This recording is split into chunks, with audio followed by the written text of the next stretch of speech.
generation psilocybin healer and has worked as a facilitator for the last 4 years.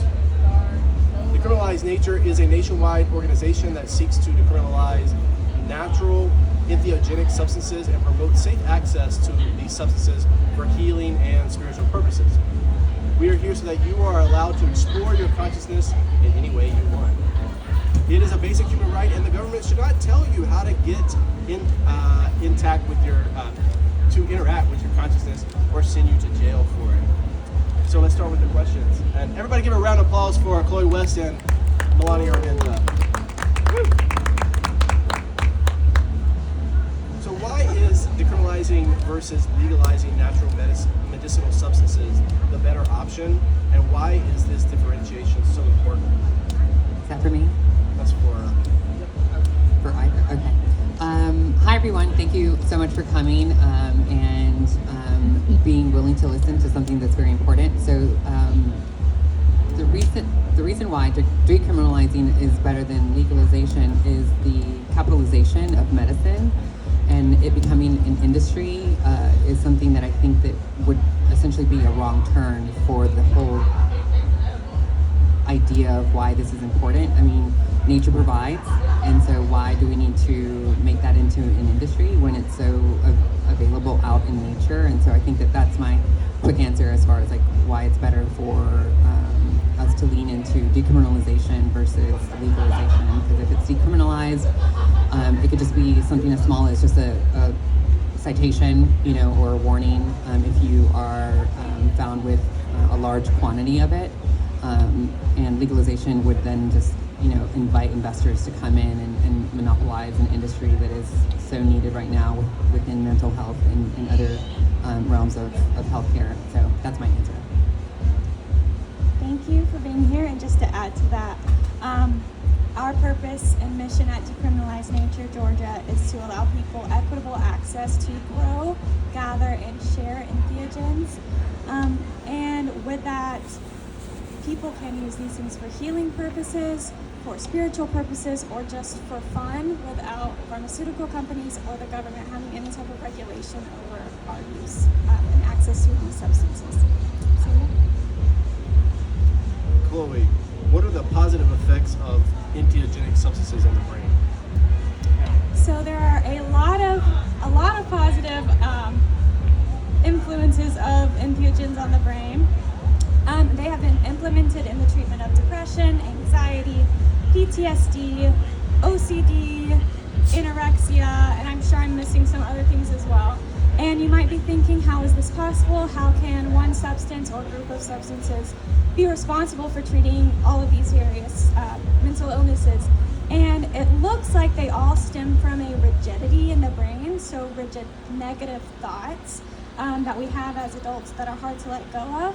And these actually manifest from rigid neural pathways in the brain. So psychedelics almost cleanse the brain and allow for more flexible, fluid thinking. Melania, did you want to follow up on that? Can you remind me the question again? What are the positive effects of entheogenic substances on the brain? Well, I'm not a trained medical professional, but I can speak on like being a facilitator as far as like just the positive effects, not just for the individual, but the constellation of people around that individual, because it really does promote heightened communication skills. Like Chloe was mentioning, like it really cleanses the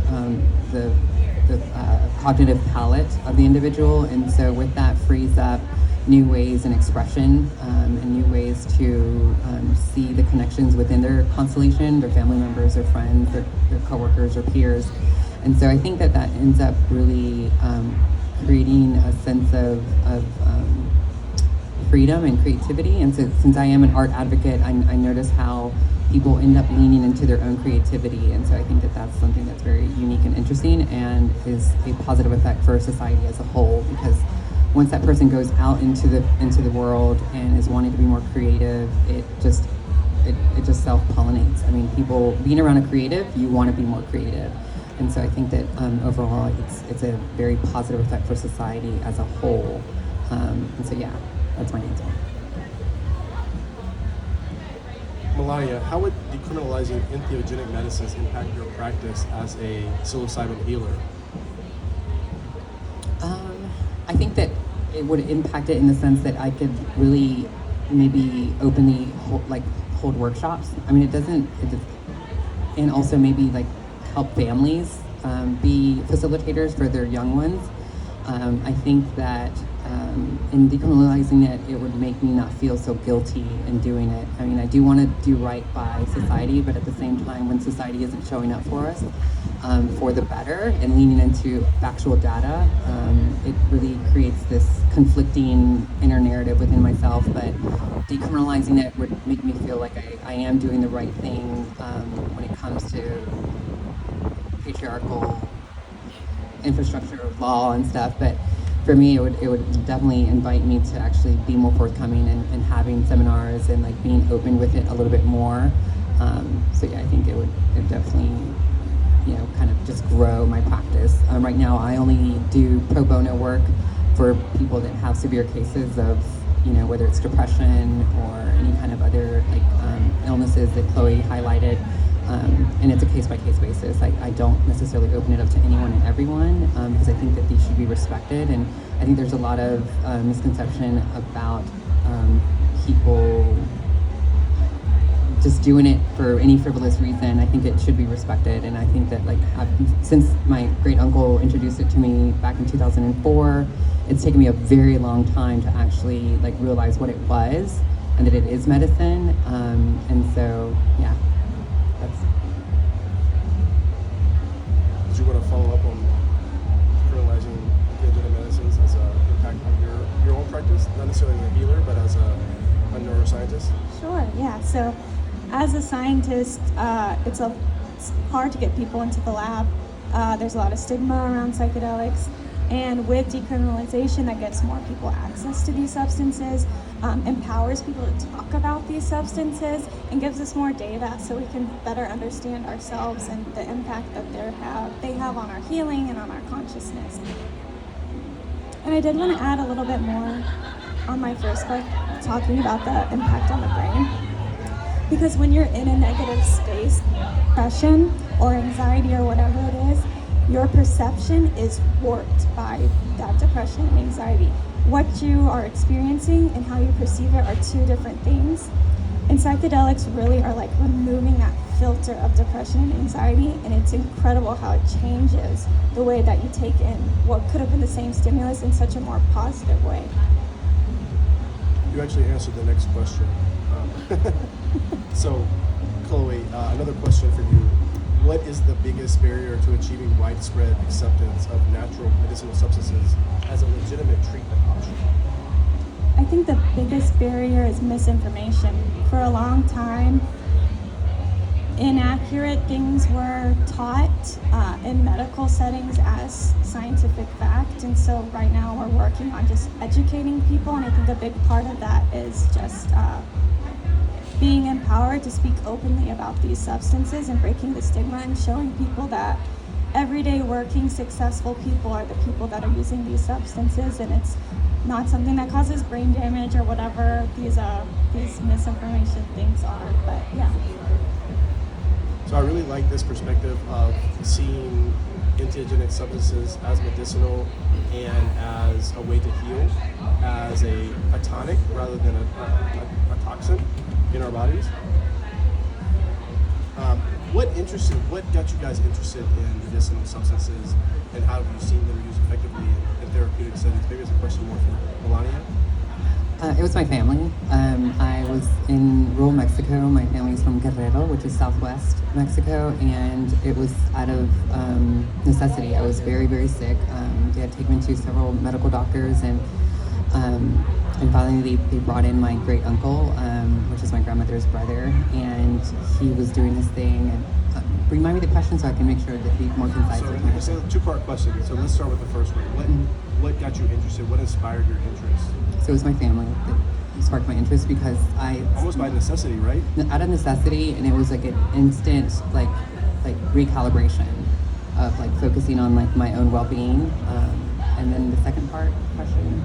Yeah. So how have you seen them used effectively in therapeutic settings? I mean, tell us about your own story at that time, and then how you facilitate. Yeah, so for that was like physical need, and then when I reintroduced it about 5 or 6 years ago was out of my own personal psychological need. I was battling like severe depression, and I kept seeing information creep up on social media, and I started to kind of just self-medicate responsibly, and I started with what people call a hero's dose to just completely do the full reset. And then integrate afterwards. And so I want to make sure that people know that integration is like one of the most important parts of the medicine whenever you start practicing. This is just a lubricant to get you started. You actually have to do all the work and do all the research and go to talk therapy, see, trained professionals on how to just really help unpack what triggers the habitual ruminating, like these negative thoughts. I think that sometimes we don't realize how much we like to psychologically cut ourselves. Like we feed off of that pain. And so I started to notice, like I started catching my thoughts, and I started to approach like these bad thoughts as if they were like little soap bubbles, and I would just kind of pierce them with awareness of like, okay, these aren't just me. Like this one thought is not all of me. It's just one aspect, one little like billboard that I ran past, and now I'm thinking it's me. And so, just with time and just kind of also having guardrails as far as like relaying information to my friends and family as far as like my experience with psychedelics, and then sharing with my mom like how my great uncle had introduced this to me, because at first I didn't tell her. And then like once I started to really educate and dive into it 5 or 6 years ago, it started to just really revolutionize like how I saw medicine. So yeah, that's my answer. Are you saying that psilocybin healing is, or actually taking the medicine is a gateway, and then afterwards you have to actually step through and do the work of being in that new space? Yeah, I think that people, I don't like the word magic mushrooms. Because it completely like separates you from you yourself being the magic. Like you have the capacity to completely change the moment you shift your perspective, and I think that's where Chloe's like really like starting to learn like the beauty behind what triggers that. Like I mean, the psilocybin molecule has been unchanged for like 65 million years, and I think it's fascinating considering that nature thrives in evolution and changing, but yet psilocybin has gone unchanged for 65 million years, and so the fact that it works and it's been unchanged for that long is very fascinating. And Chloe, tell us about how you got interested as a scientist in the effects of psilocybin and what that is like for you from a scientific perspective. Sure. I became interested in psychedelics for their spiritual purposes. I grew up in the South, lots of religious trauma, and I had heard from people using them that they elicit these spiritual experiences, and this is validated by science. At a high enough dose, you have spiritual experiences. And I was really interested in that and why people believe what they believe, and if some beliefs are better for your mental health than other beliefs. And so that's what brought me into the research. And so now what I'm studying specifically is this impact on belief. So we're actually looking at how letting go of negative beliefs can cause the alleviation of these types of symptoms I was talking about earlier. So that's kind of how I got into it, more on the spiritual side of things, but it led me to the science. So you became a neuroscientist in order to study entheogens? Yes. So I applied to Johns Hopkins and NYU. I think were the only two programs at the time studying psychedelics. Did not get into either of those programs. Got into Georgia State, where I'm at now, and I was doing something that really did not align with who I was. And after 2 years, I went to my school and I was like, can I study psychedelics now? And I was able to find a mentor who allowed me to research psychedelics in the context of belief. So you had pushback from Georgia State initially, or you didn't bring it up? Not necessarily pushback, it just hadn't been done before. So whenever I asked, they were actually really, really helpful and open. So it's pretty incredible. And the science science speaks for itself. At this point, at least within the scientific community, I think people know that there's a ton of studies out here validating the healing properties of these substances. So all the pushback that does come really comes from lack of education. We want to open it up to anyone who has a question here. Does anybody in the crowd have a query? So how do we kind of So how do we start to break those stigmas and awareness to the wider population? One of the next steps, beyond just criminalization, but on the legal level, how do we reach people where they are to bring this medicine to them? I don't want to go too big because then it gets lost, but I think one of the first things you can start doing is having just a dinner with your friends and family and having an open discussion about them. I think that is like the simplest way to just start having that conversation. And I think that we can think globally but act locally. And when I say locally, I don't mean necessarily like your city or your neighborhood, but just your own constellation of friends and family and co-workers. There's nothing like a great lunch break and you start talking about mushrooms or entheogens, and it really breaks up the monotony of your day. But that's what I would say. Like, it's just to start small and then like see what kind of ideas are fermented out of the collaboration and the discussion and the ideating with your family members, because there's nothing like a strong group of people that have known each other for a while and trust each other to really make strong initiatives happen beyond them. So. And to add to that, so Decriminalize Nature Georgia is just the Georgia chapter of this national movement, and they've successfully gotten entheogens decriminalized in so many different cities across so many different states. And we actually have a resolution in front of the Atlanta City Council now that we're working on to get them decriminalized in the city of Atlanta. So we would love it if you would join our cause, and like Melania was saying, just talking about it. We sell shirts, but also just proudly expressing it every day. I sometimes forget that it's stigmatized at this point because I talk so freely about them. And I think when you put the science first, share articles and things that people can't fight against, then yeah, that's really gonna help. As a follow-up question, how did mushrooms or entheogens, plant-based medicine, how did they gain such a stigma? It was the war on drugs. It was the government needing to really control the masses back in the 60s and 70s. And so it was a way to continue to marginalize people of color as well. And it kind of, I think mushrooms and LSD were one of the last to become class 1 drugs, right?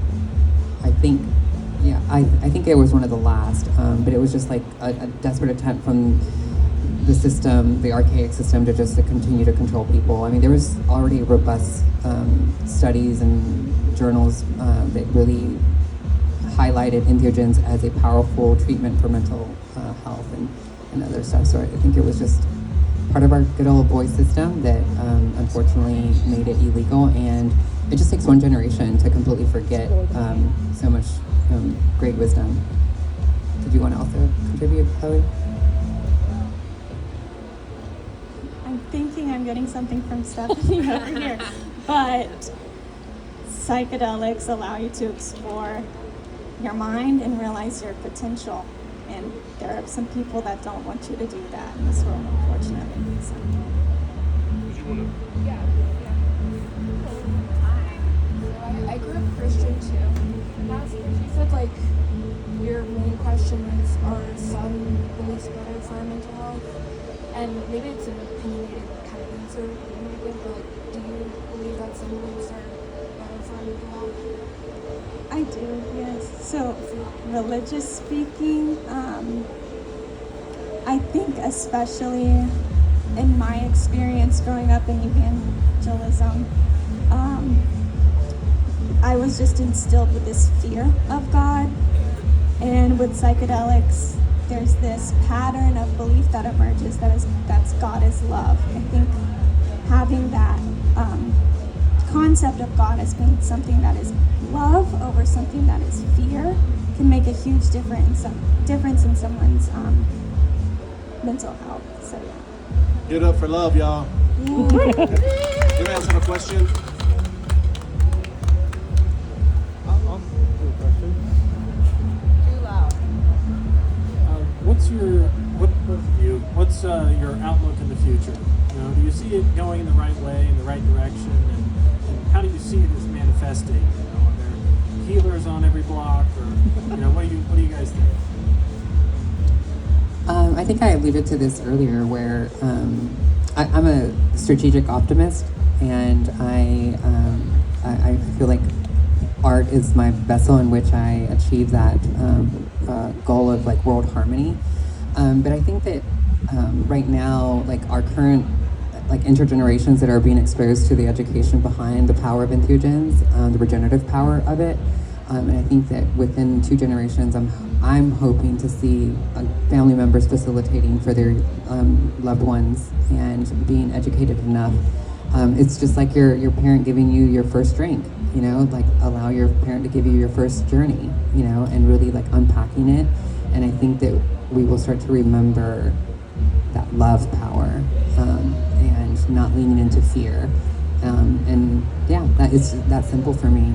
I'm an extreme optimist, and it's already happening within my own family, with my mother now sharing. I was sharing with Chloe, my aunt right now is paralyzed. She's a quadriplegic, and my mother is starting to facilitate her medicine for her, and it's a combination of lion's mane and also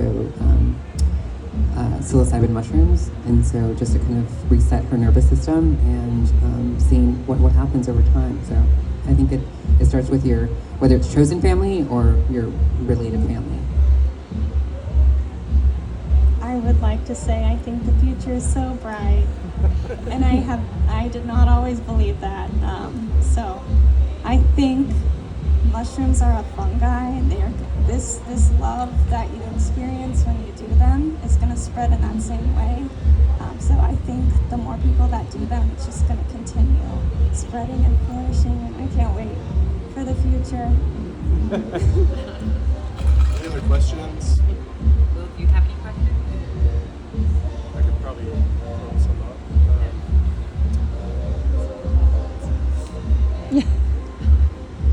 Chloe, why don't you tell us about what's happening now? You spoke a little bit about what's happening, the resolution before the city council. Are there other things that are happening currently in Atlanta, Georgia, other cities? So we do have a bill that we're working on. We met with City Council, asked them for a working session essentially before they voted so that we could actually sit down and discuss the science with them and have them be educated before they make a decision. So that's where we are with that right now. We're working on revising that bill a little bit. We're going to be at Inman Park Festival next weekend, so come to our booth if you're going there. And other than that, we meet weekly at Cultured South, so they have a little truck right out there. And it's a psychedelic meetup group called Psy Atlanta, and Decriminalize Nature speaks once a month at those meetups, and we do a little potluck, but it's just a flourishing, incredible, diverse psychedelic community. I love it so much. We all sit around in a circle and talk about our psychedelic experiences. It's beautiful, so definitely get involved, and so yeah. So this whole discussion has been about using entheogens as medicine. What would you say to someone who wants to begin to use entheogens and use it in a medicinal way? How would you suggest, both of you, for someone to start or to continue on a journey? Maybe it's been recreational for them, and now they want to use it as medicine. What are the steps they should take? I'll let you answer this one, but I will say get involved with the community because it's a lot of integration and there's a lot of incredible facilitators that can be there for you. Yeah, I think Decriminalize Nature is a great start, and I think that really leaning into like meetups like Cultured South at Cultured South is a great start. But also, I mean, we have the internet, right? And you can look up countless information. You have Dr. Fetterman that has really great research on microdosing. You have my personal favorite, Paul Stamets. He is a revolutionary when it comes to all things mycelium and fungi. And, you know, I think just ordering a few books. There's a really great book that's not necessarily leans into just entheogens, but it's called Stealing Fire by Jamie Wheel and Stephen Kotler. And it's about altered states. And essentially, like, it starts to unpack the power of altered states and how altered states lead to altered traits. And so whenever you have a novel experience or a flow state, like, it really ends up like recalibrating that brain. And entheogens are just one part of that. But yeah, I would really lean into the people that are doing the work and the meetups where you get to actually like ask very intimate questions and hear other stories, and you will see a little bit of yourself in each one of these individuals, because I've been to Culture South with Decriminalize Nature, and it's really humbling to see that you're not alone, and that you will find someone that is 70 years old and someone that's 18 years old, and you know, it's just very beautiful to see, and that's the world that we all aspire to live in outside of those four walls. So this is kind of a heady question, but this is kind of a heady crowd. So mushrooms, whether it's psilocybin or another kind of fungi, grow in mycorrhizal networks underneath the ground, right?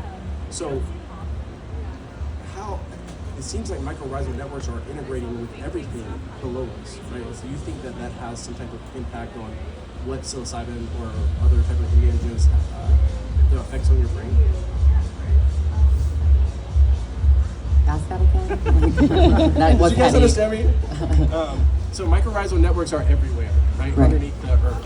And they're integrated with all the plants and everything Right. that we do. And when you see a fungus pop up, it's because it's a result of all of these networks working together.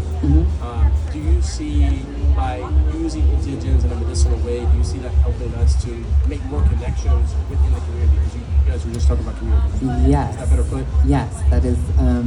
It's a great question, and I think we both should answer. But it is so interesting the way nature works. And when I started, I've always been well connected because I was a bit of a partier.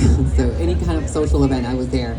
But when I started microdosing and doing my own hero's journeys or hero's doses, I started to realize like how many more people were starting to come in within my periphery, and how they all started to integrate within themselves. And so I do believe that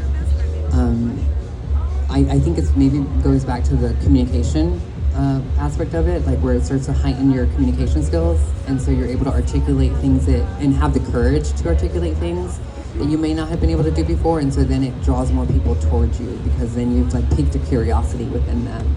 So I think that like there's an interesting correlation there, and like when you start exploring entheogens, how you start to broaden your network and strengthen that network because of the communication and the courage behind it. Maybe I don't know. That's a good answer. I'll also add the empathy. So when you do psychedelics, it's scientifically supported that your empathy increases. And this isn't just for humans, but also for plants and animals and the earth and the trees and everything. But I think as people, especially in today's times, we're very divided, and psychedelics will instill this oneness with all people and show you that two people who seem seemingly like the most extreme opposites are actually one, and I think that has a huge impact. So, Melania, I heard you talk about a hero's dose, and I heard you talk about microdosing. Can you talk a little bit, like, what does microdosing look like? What does hero's journey look like? When should we use them? What is the appropriate time? So a microdose is like 1/10 of a gram or less, depending on your own body weight and your own metabolism. But a microdose should not be felt, essentially. It's something that you can take at the beginning of your day, and it's not going to warp your consciousness. You know, you're not going to be talking to the wall or anything. It is a very small dose. And I'm particularly a fan of, I alternate between Dr. Fetterman and also Paul Stamets, the Paul Stamets stack of lion's mane, niacin, and also psilocybin. And I've been doing it right before work, and I work in corporate America in real estate development, and so it's been one of those things that I openly talk about at work, and I'm sure HR gets really disgruntled with me because I also have been able to provide very innovative thought processes and programs at my company. But yeah, microdose is something that is very small. It's typically 1/10 of a gram, depending on your body weight. And then a hero's dose is that spiritual journey. It's where you essentially, not to get too like we were out there, but you essentially pierce the veil of reality. You know, we all live in a virtual reality. Like we all have this program that we've assimilated within ourselves, and it's kind of bumping with other worlds. Everyone has their own virtual reality, and so a hero's dose essentially kind of goes beyond that, and it's this like you almost essentially tap into like what I would call the cosmic internet, or that oneness that Chloe was talking about. It's like it's this universal feeling of like I am it and it is me, and so you essentially truly feel what it's like to be the ocean in a drop. So just to clarify, why microdose? It's pretty obvious why the hero's journey, but what are the effects of microdosing Creativity and curiosity in your day-to-day? in your day-to-day. We need more curious and creative people out in the world, because the more you're being creative, the less you're consuming. And so that's my own personal way of detoxifying capitalism. So Chloe, why don't you wrap us up here, sharing thoughts that you have from your research and anything that's going on that you want to relate to the crowd? Okay. I will add to Melania's answer about microdosing. It seems to be really helpful for stress and potentially depression and anxiety and the other things I was mentioning earlier, but there's not enough research yet, but there are a ton of anecdotal stories of people feeling better by microdosing alone without having to do that hero's dose. A lot of moms use microdosing. It's a movement, microdosing moms. They're on Instagram. So I think that's incredible.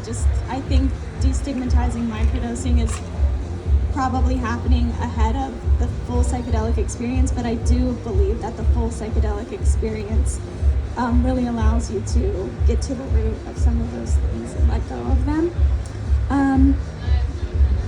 I'm doing a study right now for my dissertation, so if you are planning on using psychedelics on your own, I cannot give them to you, but come connect with me afterwards and I'll give you my information. And if you want to join Decriminalize Nature or just come hang out at Cultured South, connect with me or Stephanie Farrow, and we'll get you connected. Thank you so much. All right, give it up for Melania, Armenta, and Chloe West. Thank you.